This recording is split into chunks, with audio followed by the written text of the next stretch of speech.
என்ன நானே கேவலப்படுத்தி காரி துப்புவதை போல என்ன நானே தோலணிச்சு ஆறுதலும் சொல்லிக்கிறேன்.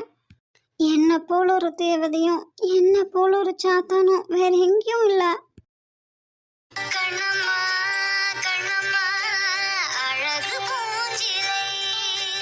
சாரிடா தங்கம், என்னால் தானே உனக்கு இவ்வளோ கஷ்டம்.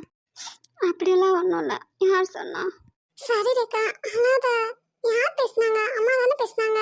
ம், அம்மா தான் மம்மி, அம்மா தான். மற்றவங்க யாரும் புரிஞ்சுக்கலனா கூட நமக்கு கவலை பண்ணணும்னு அவசியம் இல்லை. பெற்று வளர்த்தவங்கள புரிஞ்சுக்கலன்னா அதான் கொஞ்சம் கஷ்டமா இருக்கு மம்மி. சரிடா தங்கம், மம்மி எதை புரிஞ்சுக்காம கோவத்தில் என்ன இல்லாமல் பேசிட்டேன். எதையும் மனசில் வச்சுக்காத என்ன. வருத்தப்படாதடா. சாரி குட்டிமா. பரவாயில்ல, அம்மா பேசுறதுக்கு நீங்க என்ன பண்ணுவீங்க?